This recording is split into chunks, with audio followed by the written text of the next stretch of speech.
540여 년 전 강릉의 양반가 청년들이 모여 작은 모임을 만듭니다. 지금까지도 역사를 이어오고 있는 금난반월회인데요.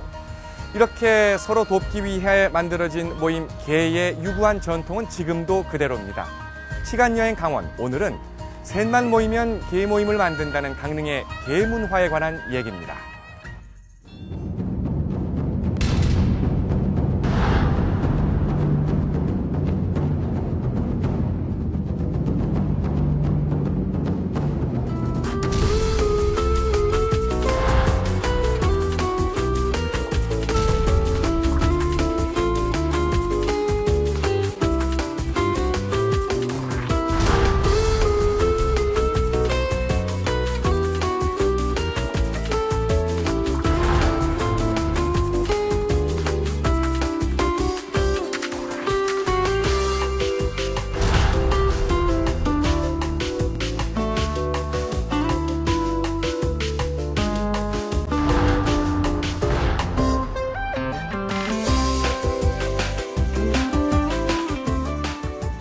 또 시대가 20세기 뭐 이렇게 19세기 말 되면서 이제 학문이 아니라 뭐 이제 산업 아마 공사 인구 20만의 개는 한 30만 개는 그런 생각이 들고. 네. 금난이라는 용어는 주역에 나오는 그래서 그 개가 무엇이다 이렇게 한마디로 규정하기는 굉장히 어려운 일이다. 미탁의 역사도 굉장히 오래됐거든요. 천년의 역사를 가지고 있는 그런.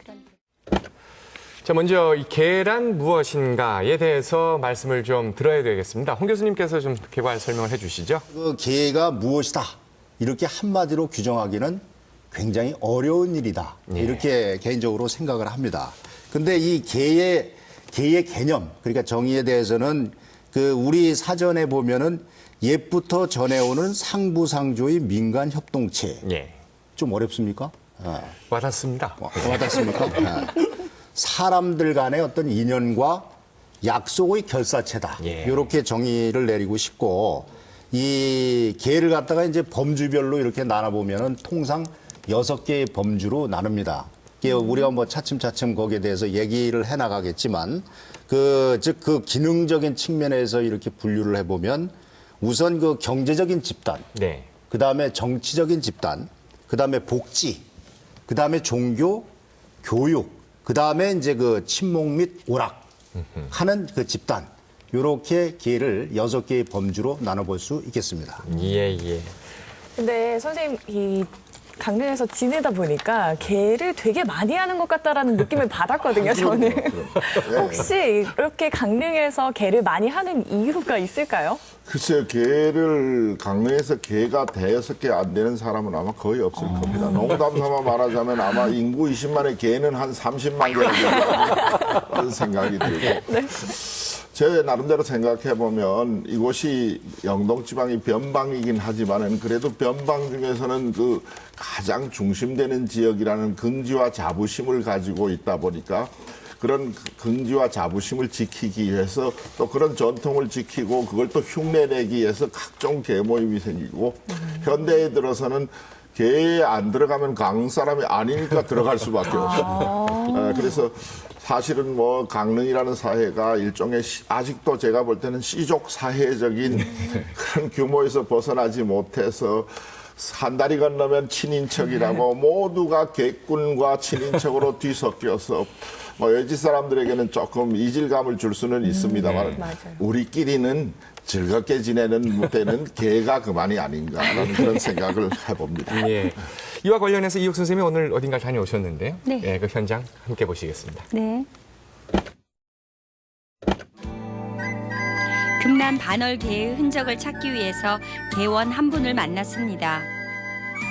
강릉 오죽헌 시립박물관에 가면 금난 반월개의 역사를 알 수 있었는데요. 신기하기도 하고 재밌기도 하더라고요. 이 족자가 지금 보니까 세월의 흔적이 느껴지는데 이게 뭐죠? 이 족자는 금난 개원들이 그 개를 하면서 개의 모습과 그다음에 그 자기들 지켜야 할 해문, 그다음에 맹약 5장, 그다음에 자기들 개원의 명단을 한 장에다 표현된 족자가 되겠습니다. 여기에 맹약 5장은 이 개원들이 앞으로 지켜나가야 될 사항을 5가지로 이제 정리된 거고, 여기에 문인걸사 사무제는 15명의 개원의 명단을 정리된 내용이 되겠습니다. 강릉엔 금난 반월계보다 더 오래됐다고 전해지는 계가 있습니다. 신라말 강릉 보현사 신도들을 중심으로 만들어진 미타계인데요. 조선 후기 미타계 계원들의 명단이 적혀 있는 미타계첩도 구경할 수 있었죠. 정말이지 강릉은 계의 고장이 아닐 수가 없습니다. 시립박물관에서 그리 멀지 않은 곳, 경포호가 한눈에 내려다 보이는 곳에는 금난정이 자리하고 있습니다. 금난정, 뭘 하던 곳이었을까요? 개를 여기서 했을 것 같은데요. 그 상상이 지금 안 가거든요. 예, 당시 개 모습은 어땠나요? 예전에는 그 어른들이 모여서 그 중에 개원들 중에 학식이 높은 사람들이 강론도 하고, 네. 그 강론에 따라서 시도 지어서 그 자리에서 그 시를 발표를 또 하고, 거기에 채택되면은 그 정자 안에 현판으로 남겨두는 그런 기회를 했었고, 그 앞에 보이는 이제 주련이 있는데, 저 끝에 보이는 주련 중에 문인걸사 시무맹자이라는 이제 주련이 있는데, 그 문인걸사 걸출한 문인들이 이 정자에 모여서 마음으로 약속을 한다. 그 약속은 사계양진, 사계절에 좋은 날을 택해서 반월군자, 쉽게 말해서 개원, 반월이라는 건 15인을 말하는 거거든요. 자기들이 스스로 홍양, 녹양, 한국, 백설로 그 계를 하는 걸로 되어 있습니다. 예를 들면 호숫가 정자에 둘러앉아 몇 날 며칠씩 밤을 새며 술잔을 기울이고 갈고 익힌 학문을 논하고 한시를 주고받고 나란 일부터 소소한 담소에 이르기까지 토론을 즐기던 옛 선조들의 모습이 그려지시나요? 요즘에도 개 모임을 계속 하잖아요. 예전과 달라진 게 있다면 어떤 게 있죠? 예전에는 이제 조금 전에 말씀한 대로 그 강론도 듣고 시도 쓰고 또 발표도 하고 또 채택도 했지만은 요즘에는 사실 한학이 그렇게 발달되지 못해서 개원들이 이 자리에 모여서 세상의 얘기라든가 아니면은 개원들의 어떤 근황 또 앞으로의 우리 자손 후대들의 이 계를 어떻게 이어갈 것인가 대체 그런 이제 말들을 많이 하고 계를 합니다. 단순히 안부를 주고받고 친목을 다지는 계가 아니라 내면을 수양하고 공동체로서의 삶을 살았던 계원들의 정신이 앞으로도 끊이지 않고 쭉 이어져 갔으면 좋겠습니다. 금난 반월계의 얘기를 먼저 좀 해볼 수밖에 없을 것 같아요. 그 몇 년 전에 말이죠. 몇 년 전은 아니군요. 꽤 오래됐는데 2008년 여름이었어요. 그 어떤 방송사에서 그 진품 명품 가리는 쇼 이렇게 있었는데 거기 바로 이 금난 반월계 회보가 나왔어요. 기억 안 나시죠? 그 2008년이면 너무 어려서. 예, 학생 때였죠. 이슬기 아나운서 학생 저는 때. 기억이 납니다. 그때 5억인가 나왔죠. 예. 그게 5억 원의 감정가. 최고액이었다고 그래요. 당시 최고 얘기였어요. 그때 많은 분들이 나는 왜 금난 반월계 꾼이 아니었나. 먼저 이게 언제 어떻게 만들어졌는지 이규대 교수님이 좀 자세하게 설명을 좀 해주세요. 금난 반월계. 이름도 참 예쁩니다. 금난 반월계. 금난 반월회의 개원들은 15분이에요. 네. 15분이라서. 최초에 이제 시작하셨죠. 네네. 15분이라서 한 달에 반이다 그래서 반월이라 그러죠.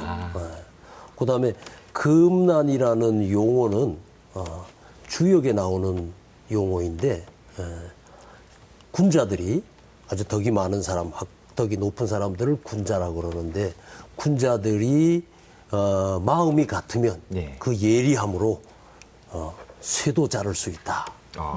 또 같은 마음으로 말을 하면 군자라는 분들은 늘 좀 과묵하신 분. 물론 쓸만한 말씀은 잘 하시지만 평소에는 좀 과묵하신 분들인데 그 같은 마음으로 하는 말은 그 향기가 난초와 같아, 난과 같아. 예.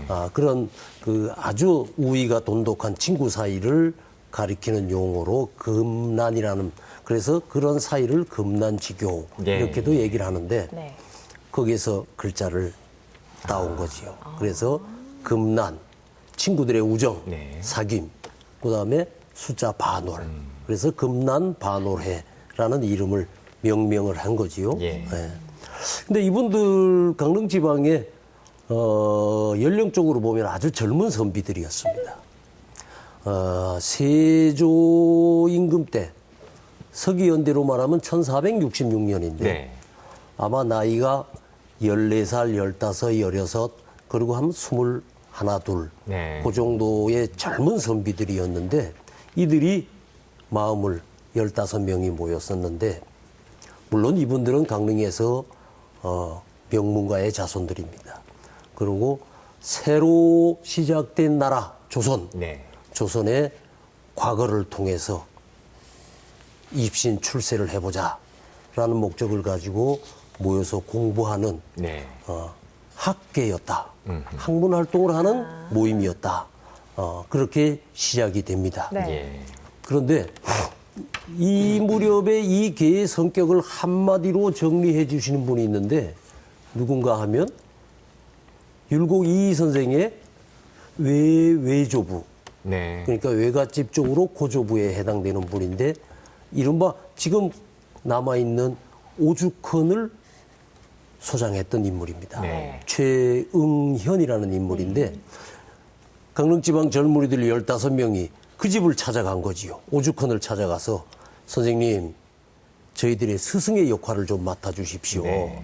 15명이 그래서 스승사자 자리석자 써서 사석에 계셨다. 스승의 자리에 계셨다. 그래서 이분이 스승의 자리를 맡으면서 첫 자석이니까 상면하는 자리에서 15명의 개원들에게 해준 얘기가 있지요. 친구 사이에는 얼굴면자 친구 우자 해서 면우가 있고 마음심자 벗우자 써서 시무가 있느니라. 얼굴만 마주보고 서로 웃고 지내는 친구와 예. 마음을 서로 통하는 친구, 자네들은 앞으로 어떤 생활을 해야겠는가라는 이른바 개의 서문을 만들어줬습니다. 예. 글을 써주면서 한 세상 살아가는 동안 친구 사이에 정의라는 것, 의리라는 것들을 소중하게 간직하고 갔으면 좋겠다라는 말씀을 해 주셨지요. 예. 아마 이율곡 선생이 오죽헌에서 태어나서 6년 동안 여기서 집에서 가학을 공부했다 그러는데 아마 그 고조부부터 내려오는 그리고 이 금난 반월의 멤버들을 통해서 이룩되는 지방의 학문적인 성과가 예. 그대로 율곡 선생의 어린 시절의 자산이 됐을 것이다. 네. 라는 의미도 가지고 있는 그런 계입니다. 예. 네. 이게 단순한 계가 아니라 네. 어쩌면 그 조선이라는 사회의 초기의 학문적 기틀 그리고 이 조선이라는 사회의 어떤 근간을 이루는데 한 축을 담당했다라고도 우리가 볼 수 있겠네요. 그렇죠. 예.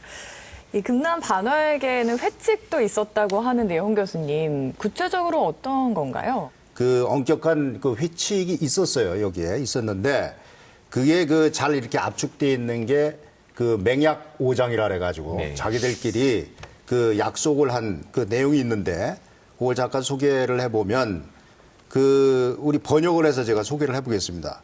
좋은 일은 축하하고 슬픈 일에는 조문한다. 이제 원문에는 길흉 경조 이렇게 돼 있는데 그 다음에 사철 좋은 때에는 시문을 즐긴다. 그 다음에 잘못을 저지른 때에는 찾아가서 나무란다. 그 다음에 이유 없이 모임에 안 나오면 벌금을 문다. 그 다음에 위약하고도 즉 약속을 위반하고도 고치지 않을 경우에는 제적시킨다. 즉 자른다. 이제 이렇게 해서 이걸 맹약 5장이라고 이렇게 얘기하는데 상당히 비장하죠. 네.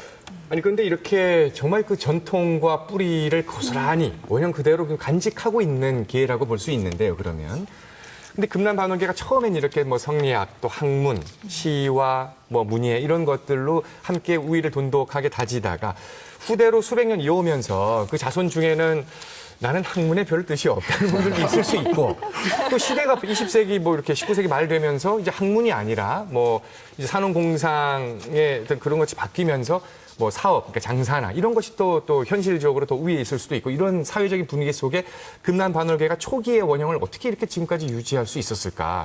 이 원동력이 뭐라고 보십니까, 박수현 선생님? 글쎄, 제가 생각할 때는 이 근대적인 정부가 수립되면서 이 각종 계들이 하고 있었던 사회적 기능은 거의 약화되거나 퇴화되었다고 봅니다. 금난 반월계가 가지고 있었던 어떤 요즘 말하면 스타디 그룹적인 성격, 도덕 고양이라든가 이런 것들을 이제 국가 공교육이 담당하게 되니까 요즘까지 이어져 온 원동력은 제가 볼 때는 그런 뿌리 깊은 긍지 높은 조상들에 대한 추모의 정들이 계속 이어져서 원래 성리학의 보급이라든가 등과가 아니라 이제는 그 계를 이어가는 자체가 계의 목적이 되지 않았나라는 생각을 합니다. 나는 누구의 후손이다라는 긍지와 자부심들이 역시 후손들을 모이게 하는 하나의 원동력이 아닌가 그런 생각을 해봅니다.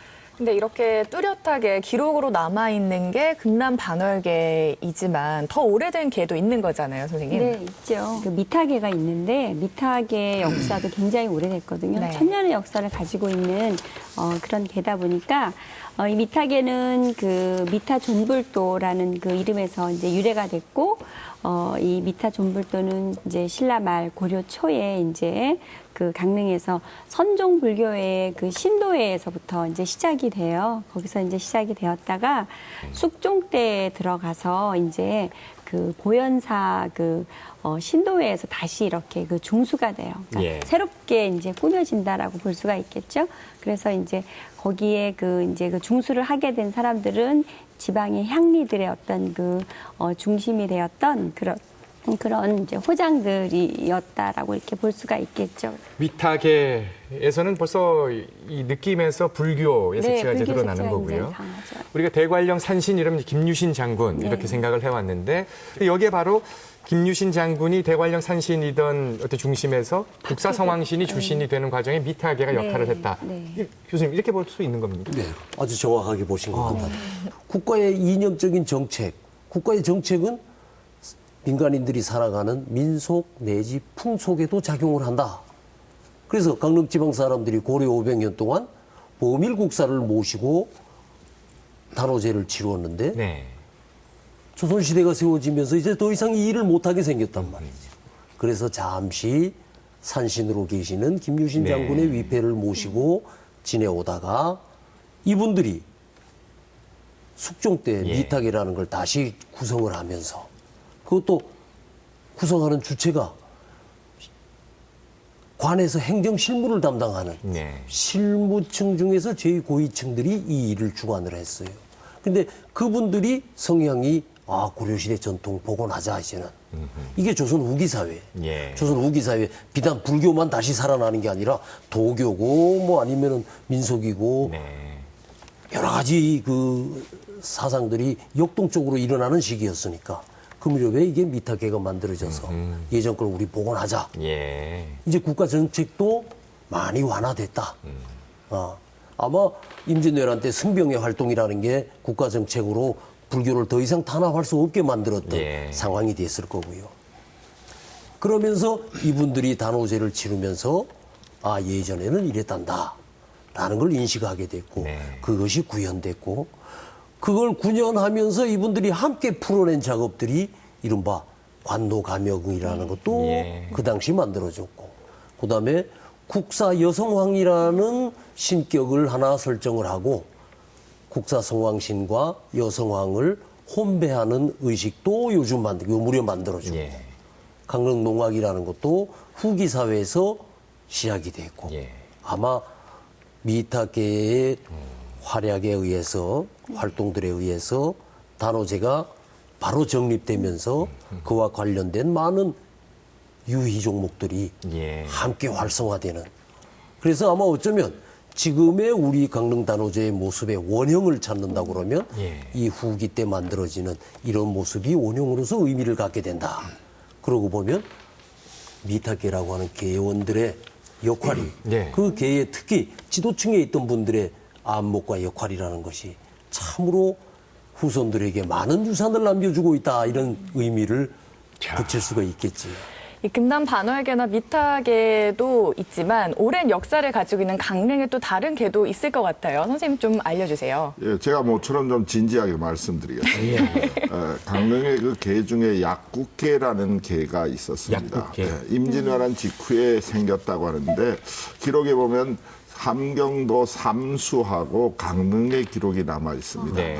이런 곳에서 소위 한문 교양을 가지고 있는 중상하급의 그런 그 선비들이 모여서 스스로 의학을 공부하고 그때까지 뭐 애들이 아프면 뭐 된자에나 찍어 바르던 이런 그 의료 체계를 개선하고 본격적으로 약재를 구입해서 구휼 작업을 해보자라는 뜻으로 아마 모인 개인 모양인데 상당히 사회학적으로 의미가 있다고 봅니다. 그래서 스스로가 공부를 하고 의원을 양성하고 출자를 해서 경성이나 중국으로부터 고급 약재도 도입하고 해가지고 한 것을 보면 오늘날 우리가 노브리스 오블리제라는 그런 그 생각이 그 정신에 배어 있지 않는가라는 생각이 들어서 상당히 그 중요한 강릉의 계였다 이렇게 생각이 됩니다. 그 외에 향약계 같은 것도 있었을 것이고 향약이라는 것이 그 어떤 마을의 유교적 질서와 도덕적 가치를 지키면서 상부상조하는 조직인데 우리나라의 향약이 뭐 여러 가지가 있습니다만은 그것을 거의 완성시키고 정례화시킨 분이 율곡 선생이고 이 율곡 선생의 탄생지가 이곳이다 보니까 이쪽에서 그러한 그 향약계들이 유향소의 사족들을 중심으로 해서 만들어져서 이곳의 그 고유한 도덕적 가치를 지켜나가는데 큰 기여를 하지 않았나 그런 생각이 듭니다. 그 두 개가 우리가 주목해야 할 만한 긍정적인 계의 대표적인 모습으로 소개하고 싶습니다. 우리가 오늘날 이 계라는 단어를 떠올릴 때 그냥 먼저 드는 생각, 그 개의 모습들과 우리가 역사적으로 사용해왔던 이 개라는 표현은 많이 다르다는 것을 오늘 이 프로그램을 여러분 지금 보시면서 한번 느끼셨을 텐데요.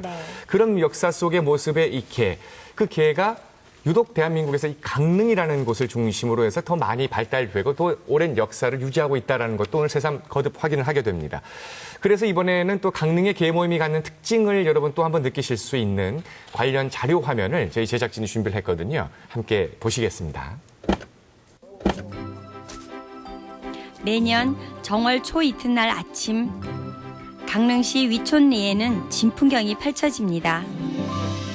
가세에 도포까지 번듯하게 차려입은 마을 어르신들은 일제히 한 곳으로 향하는데요. 400년 넘게 이어온 마을의 가장 큰 행사입니다.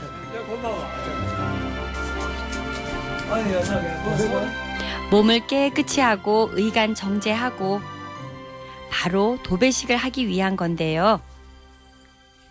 도배식은 합동 세배를 말합니다. 촌장행 대례 절하십시오. 네. 마을 가장 웃 어른인 촌장께 절을 올리고 이어서 서로서로 세배를 하면 어른들은 답례로 마을과 가정의 안녕을 기원하는 덕담을 내려주시죠. 대례.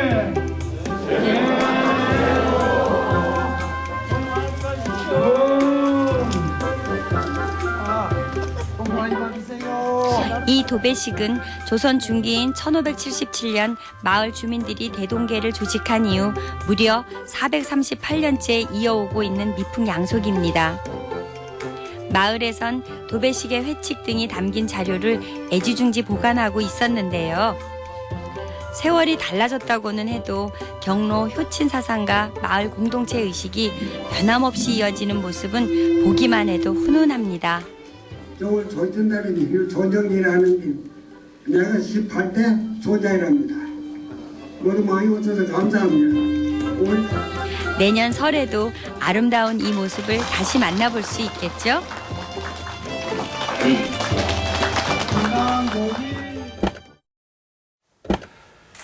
바로 지금 화면으로 함께 보신 이 강릉의 위촌리 도배식.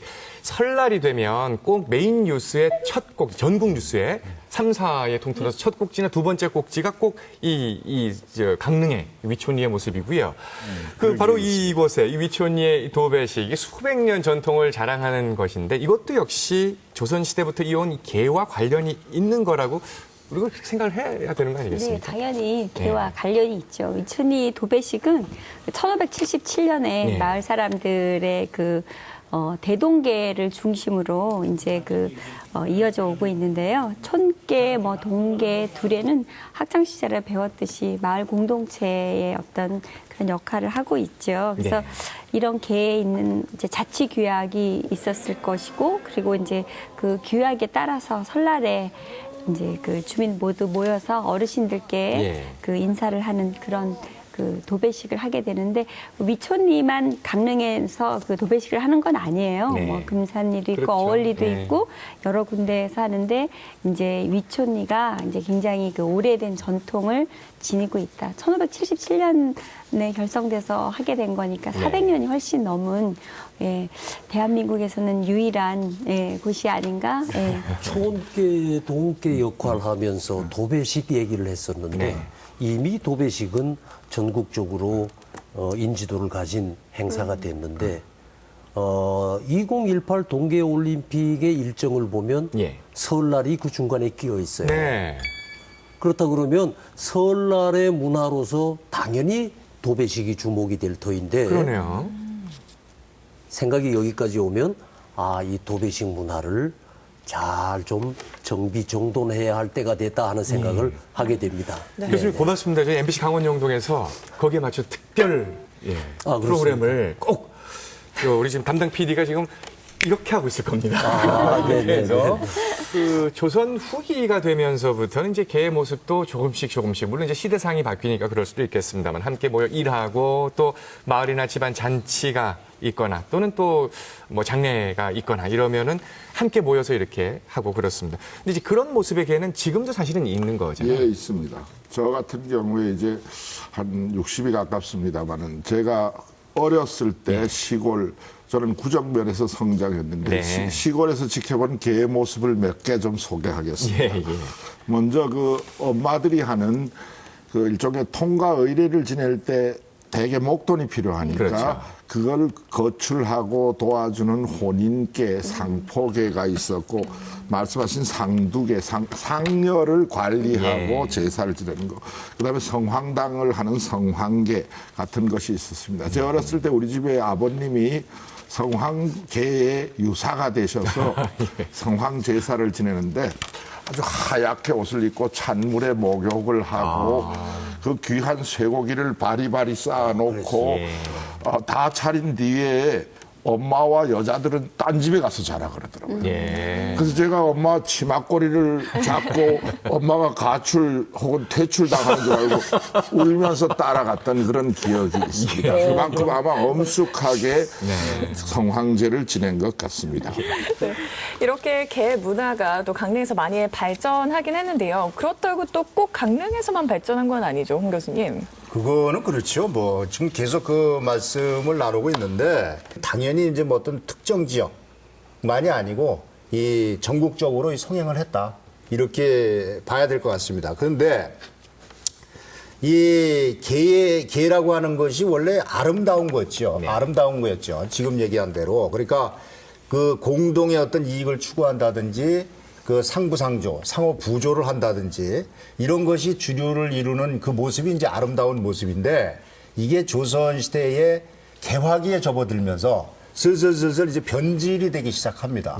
그래서 앞에 것들은 슬슬 사양길에 접어들고 이제 소위 얘기하는 지금까지도 하고 있는 영리목적으로 이제 변질이 되게 되는 게 되게 돼서 이제 급속히 확산이 됐는데 다만 이제 강릉 같은 경우 그러니까 아주 아름다운 어떤 미풍양속적인 개는 많이 사라졌다 했는데 그것이 거의 유일하게 그래도 그 흔적들이 많이 남아있는 데가 저는 개인적으로 강릉이다.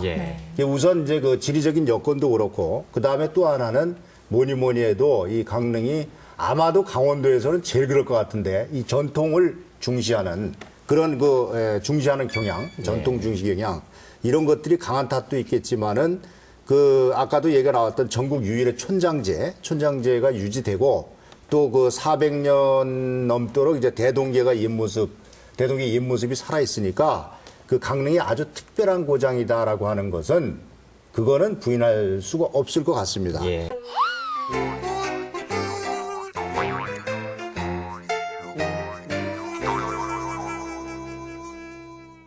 오늘은 게에 대해서 궁금한 점을 제가 모아왔습니다. 첫 번째 질문은요. 강릉에선 3명만 모이면 게를 만든다. 그 정도로 많다는 얘기일 텐데요. 선생님, 진짜 많더라고요. 예, 맞습니다. 예, 강릉은 게 도시라고 볼 수 있습니다. 게 중에서도 이제 그 시대에 따라서 한 20년 전만 하더라도 강릉에 제일 많았던 게가 이제 돈 모으는 낙찰게가 있습니다. 그래서 아줌마들이 주로 이렇게 식당에 모여서 돈을 모으고 번호표를 받아가지고 게주가 일본을 탑니다. 그리고 쭉 순서대로 타다가 어느 정도 되면 한 사람이 들고 튑니다. 그러면 이제 게 깨졌다. 그래가지고 뭐 이혼한 집도 있고 얻어맞는 집도 있고 뭐 애들이 학교 안 나오는 집도 있고 뭐 그 여러 가지 그 낙찰계 규모가 크면 부작용이 이게 많았죠. 가정 불화뿐만 아니라 이게 사회적으로도 문제가 그럼요. 이게 엄청나거든요. 요즘 말하면 뭐 신용금고 파산 정도라고 보면 되겠습니다.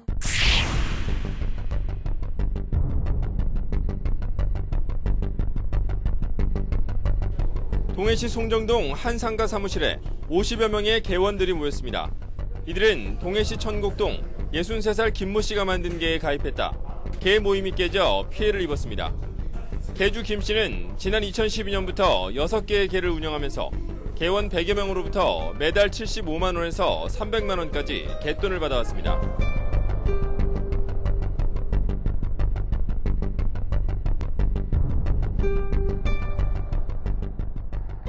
그 다음에 두 번째 게는 강릉의 대표적인 게가 이제 학교를 중심으로 한 그 동창계가 있는데 이게 너무 심해서 졸업 20주년, 30주년, 40주년, 저 벌써 초등학교 40주년을 했습니다. 제주도 여행을 갔다 왔는데 이런 식으로 모여가지고 뭐 경조사도 함께하고 여행도 함께하고 수다도 함께 떨고 이제 같이 늙어가는 거죠. 그런데 일부 그 가방끈이 좀 짧거나 강릉에서 학교를 안 나오신 분들 같은 경우에 조금 소외감을 불러일으키기도 하는 그런 부작용도 있는데 어쨌든 요즘의 대세는 동창 모임을 중심으로 해서 각종 개 모임이 뭐 하여튼 카페를 먹여 살리는 데는 1등 공신입니다. 두 번째 질문은요. 개원이라는 이유로 밀어주고 끌어주고 개는 곧 지연이라는 질문인데요, 교수님. 아니 같은 개원이었다 지역에서 그러면은 이제 출사를 해서 서울에 가서도 막 이렇게 밀어주고 끌어주고 했다는데 진짜 그랬나요? 인지상정이지. 나와 가까운 사람들이 일차적으로 결속하고 단합하고 하는 개 문화 속에서 개원들을 서로 밀어주고 당겨주고 하는 것은 당연한 일이지요. 그런데 그걸 부정적인 시각으로 볼 것이 아니라 그걸 지역 사회의 지역 문화의 특성으로 살려갈 이유도 있다. 개의 근본은 뭐냐? 상부상조입니다. 그렇다 그러면 개원이라는 이유로 밀어주고 당겨주고 하는 건 인지상정 아닌가 그런 생각을 합니다. 마지막 질문은요. 홍 교수님. 산통 깨졌다. 개 타고 집 판다. 이렇게 개에 관한 속담. 개와 관련해서 또 재밌는 이야기들도 많은 것 같아요. 또 듣다 보니까. 이 개와 관련된 속담은 주로 이 돈이 개입된 그러니까 영리행위와 결부되어 있는 개와 관련된 얘기가 많이 있습니다. 많이 있고 해서 그 개 타고 집 판다. 이 개 탔다고 그러니까 목돈을 확 준 거 아니에요. 그게 이제 한턱 나라고 해가지고 완전히 뭐 좋아 그 죽을 때까지 가는 거야 뭐 이런 식으로 하면 바로 그게 이제 이게 되는 거예요. 개 타고 집 판다. 그래서 그러니까 무분별하게 낭비를 하다가 다 그 가산탕진한다. 또 어떤 일이 잘 이제 안 됐을 때, 완전히 무산됐을 때, 이렇게 됐을 때 쓰는 말이 산통 깨졌다요. 근데 이 한말의 이 산통계라고 하는 게 널리 유행이 됐어요. 산통계. 산통계라고 하는 것이 개 일종인데 이 특징이 뭐냐면 다단계. 다단계. 그러니까 우리가 여기 지금 둘레 여섯 명입니까? 네. 그러면 가가지고 예를 들어서 한 사람이 100명씩 데리고 와요. 그래서 이 다단계로 모아가지고 이거를 그 다른 말로는 100인계 또는 더 나가서 1000인계, 더 나가서 10,000인계까지 이렇게 불릴 정도로 그러니까 규모가 우선 엄청 크잖아요. 근데 이게 한번 잘못돼서 아까 우리 박 선생님도 말씀하셨다시피 가지고 개주가 튀었다 이렇게 되면 어떻게 됩니까? 완전히 산통 깨지는 거죠. 이 개라는 게 사실 뭐 예전부터 이렇게 내려왔습니다만은 오늘날에는 이 개라는 의미가 기존의 전통의 의미와 함께 흔히 우리가 지금 돈이 결부된 낙찰개 형태, 여러 가지 다양한 형태까지 참 많은 그 양태로 나타나는 것 같습니다. 오늘날에도 많은 사람들이 분명한 것은 개를 하고 있다는 것이고요. 지금 오늘날의 개 모습을 이혁 선생님이 지금 현장을 한번 만나보셨죠? 네. 여러분, 우리의 모습일 수도 있는 그 현장을 여러분 잠깐 보고 오시겠습니다. 제가 나올지도 모르겠네요. 오늘날의 개는 어떤 모습을 하고 있을까요? 어디서 많이 봄직한 유니폼을 입은 분들이 계시는데요. 이분들은 택시 기사님들로 구성된 사랑실은 교통봉사대입니다. 안녕하세요. 한창 회의 중이신데요. 네. 여기는 어떤 사무실이죠? 여기는 그 사랑실은 교통봉사대라고요. 네네. 우리 강릉 시내에 그 택시 운전자 기사들이 모임돼 가지고 그 봉사 활동을 하고 있는 그런 단체입니다. 그러면 여기 회원이 되신 지는 얼마나 되셨어요? 저 한 22년 정도 됐습니다. 네. 22년 전 뜻을 함께하는 택시 기사님들이 만든 사랑실은 교통봉사대는 이름처럼 사회봉사 활동을 꾸준히 해오고 있습니다.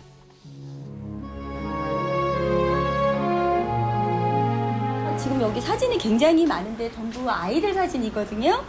이 아이들 사진이 그러면 심장병 수술을 한 아이들인가요? 예, 맞습니다. 1번부터 26번 우리 수술해준 명단이고 사진이 붙어 있거든요.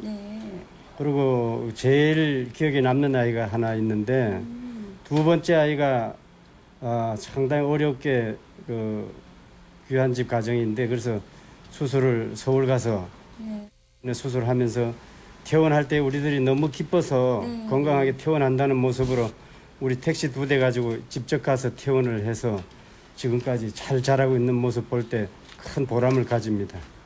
여기 유일하게 여성 기사분님이 계시는데요. 지금 굉장히 보람이 있으셨을 것 같은데요. 가장 보람이 있었던 건 언제였는지. 껌 모금함을 털어서 심장병 수술도 물론 하지만 집수리 봉사 돕거노인 어려운 이웃을 집수리 봉사하고 이런 게 제일 보람 있게 느꼈던 것 같아요. 택시 안에 놓인 껌 한 통은 튼튼한 심장을 뛰게 해줬고 비가 줄줄 새 새우잠을 자던 집을 든든한 울타리로 바꿔줬습니다. 십시일반의 정성과 남을 생각하는 마음은 개의 정신을 이어받은 현대사회의 훈훈한 얼굴이 되었던 거죠. 네, 어서오세요. 아이고, 이게 껌통인가 봐요? 네. 아유, 나도 1,000원만 넣어야 되겠다. 고맙습니다. 네. 예, 봉사를 하면서 내가 봉사에 무슨 깊이 생각을 안 해봤어요. 그런데 느낀 것, 내가 봉사활동을 하면서 느낀 것은 나를 위한 것이다. 이게 남을 위한 게 아니라 겉으로 보기에는 남을 위한 것 같지만 내 마음이 따뜻해지는 나를 위한 것이다. 이렇게 생각을 하고요. 그리고 이 강릉에 개가 상주하면서 더 서로 돕는 형식의 개가 이어오잖아요. 우리 강릉의 미풍양속인데 우리 봉사대원들도 다른 봉사대원뿐만 아니라 다른 모든 분들도 서로 돕고 상주하면서 사는 그런 강릉이 됐으면 좋겠습니다. 우린 모두 어우러져 살아가는 이웃이란 것을 개를 통해 다시 한번 깨닫게 됩니다.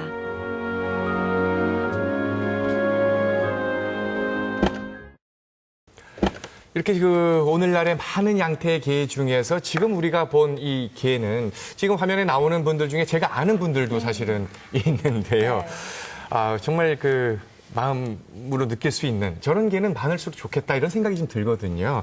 그렇게 본다면 이 게는 우리가 이어나가야 될 미풍양속으로 보는 게 맞다고 봐야 될까요, 교수님? 저는 개인적으로 게는 이어진다, 이어져야 한다. 왜 그러냐? 전통적인 게에서도 보면 사회적인 기능이라든가 문화의 가치가 아주 충만하다, 충실하다. 우리의 역사적인 자산으로서 가치는 충분하다. 강릉에 게가 많다 그러면 강릉이라는 도시는 다른 도시 못지않게 그런 많은 자산을 가지고 있다. 다만 여러 사람들이 지적해 주시는 부작용이라는 걸 어떻게 극소화시킬 거냐. 이 얘기를 뒤집으면 어떻게 발전 방향을 모색할 거냐. 저는 그 발전 방향에서 자기들만의 놀이 문화를 충실히 하고 약간의 방향을 사회 공공성이라는 들로 좀 돌아갔으면 좋겠다. 라면 강릉 지방의 게 문화는 한층 발전할 수 있으리라고 예상을 해봅니다. 좋은 말씀이시네요. 나는 강릉의 게 문화가 이래서 좋다 이런 게 하나쯤은 있을 것 같은데요. 강릉에서는 진짜 게를 하면서 친해지기도 쉬워 보이더라고요. 박 선생님이 강릉의 게가 가지는 장점 뭘까요? 강릉 사람이냐 아니냐를 게로 나눌 수도 있다고 너무 이분법적으로 생각하지만 게가 5개를 넘어서면 강릉 사람이고 그게 안 되면 아직 강릉에 동화되지 못한 겁니다. 타지에서 이제 새내리들이 시집 와가지고 강릉 사람들끼리 게하면서 몰려다니니까 외로움에 떤단 말이죠. 그러다가 자녀가 나면 이제 유치원 자모회에서부터 시작합니다. 그래서 차차 초등학교 뭐 해가지고 게가 5대 정도 되면 강릉이 너무 좋아. 강릉 사람이 됩니다.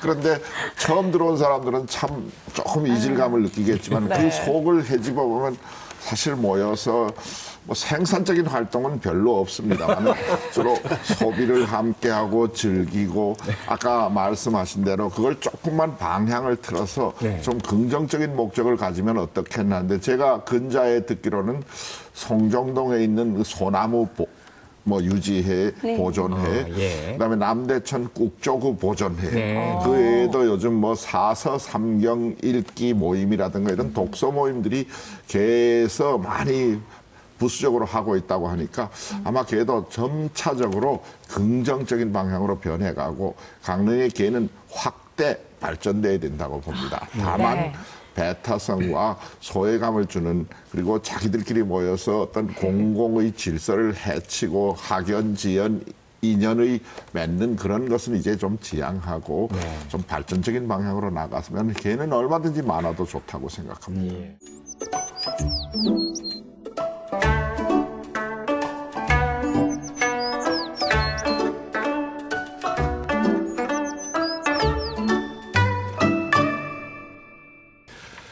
자, 시간여행 강원 이제 마무리할 시간입니다. 언제나 그렇듯 역사의 가정, 역사 스토리 IF로 오늘도 마감해볼까 합니다. 우리가 오늘 이야기를 나누면서 이 게라는 것이 처음에 시작할 때의 의미는 오늘날에 우리가 흔히 쓰는 게의 의미와는 많이 다르다라는 것을 새삼 이제 느끼게 되는데요. 자, 그런 것을 전제로 해서 시간 여행을 한번 내가 할 수 있다면 어느 시대로 가도 좋습니다. 누구와 함께 어떤 게 모임을 한번 해보고 싶은가? 게의 달인 박삼균 선생님께서 먼저. 이 질문을 받으면서 제 머릿속은 벌써 시간 여행을 시작하고 있습니다. 200년 전. 딱 하나만 말씀해 주셔야 됩니다. 7월 16일. 200년 전 7월 16일. 7월 16일 날 달빛 아래 원각사 10층 석탑 주변에 모인 박지원과 그의 친구들이죠. 소위 백탑파라고 불리워지는 사람들인데 신분의 고하와 서자 양반의 구분 없이 악기 하나씩을 들고 술을 각자 들고 나와서 악기를 연주하면서 고담 줄론을 나누고 그 우리 조국의 미래를 학문에 토론하고 했다고 합니다. 거기 말석에라도 끼어서 그들의 이야기라도 엿들을 수 있다면 당장 죽어서 돌아가고 싶습니다. 지금 박성균 선생님은 지금 현장에 말씀을 듣는데 그 현장이 그려집니다, 지금. 이혁 선생님은 어느 시대로 가서 누구랑 어떤 기회를 한번 해보고 싶으세요? 저는 이제 조선시대로 돌아가서요. 네, 너무 일찍 죽은 허난설원 개를 한번 해보고 싶어요. 그래서 난설원과 같이 우리 박 선생님께서는 이제 백타파와 이제 고담 중론을 말씀하신다고 했는데 저도 이제 같이 문학에 관련된 이야기를 좀 더 깊이 있게 여성들과 같이 그래서 난설원과 같이 개를 한번 해보고 싶습니다. 네. 이 대답의 수준들이 점점 더 이렇게 아름답게 흐르고 있습니다. 이 맥을 이어서 이규대 교수님께서 글쎄요, 저는 자그마한 동네에서 열심히 함께 살아갔던 그런 자그마한 생활 한번 해보고 싶은 게. 예. 갑자기 저 이규 선생님 말씀을 들으면서 금난 반월계의 첫 사석에 앉으셨던 최영현 선생님이 바로 이런 분이 아니셨을까 하는 생각을 한번 해보게 됩니다. 요만한 작은 잔 하나에 온 우주가 들어가는 생활. 그 정도로 할까요? 멋지십니다. 다산을 스승으로 모시는 음문계나 문화계를 한번 개원으로 활동을 했으면 좋겠다. 그렇게 개인적으로 생각하는데 누구나 알다시피 다산정약용이야 우리나라 이 실학의 집대성자고 최고봉이다 이렇게 됐는데 저는 늘 궁금한 게 그분이 일생 동안 한 500권의 책을 썼다고 그러잖아요. 그것도 어떤 한 분야, 자기 분야가 아니고 예를 들어서 정치, 경제, 역사, 어문, 지리, 심지어 과학, 법률, 군사, 그다음에 예술, 의학까지 이렇게 두루두루 그렇게 아우를 수 있었던 것이 도대체 그 동력이 어디에서 나오는 건지 그 정도의 열정, 천재성, 그 비결 그것이 어디에 있는 것인지를 한번 확인하고 싶습니다. 직접 만나서 직접 뵙고 오늘은 우리 강원의 개에 대해서 얘기를 했습니다. 그리고 개와 뗄래야 뗄 수 없는 가장 깊은 인연을 가진 곳이 강원도 중에서도 강릉이라는 얘기도 오늘 함께 했습니다. 이 개라는 단어가 갖는 본뜻, 지금의 우리가 흔히 쓰는 협소한 의미 말고 진뜻과 또 그 광의의 의미만을 먼저 좀 생각했으면 좋겠습니다. 인연, 약속, 그리고 맺을 개자라는 의미를 생각한다면 오늘날 그 개라는 의미를 조금 더 긍정적으로 우리 모두가 함께 나눌 수 있지 않을까 하는 생각을 해보게 됩니다. 시간여행 강원, 오늘은 여기까지입니다. 고맙습니다.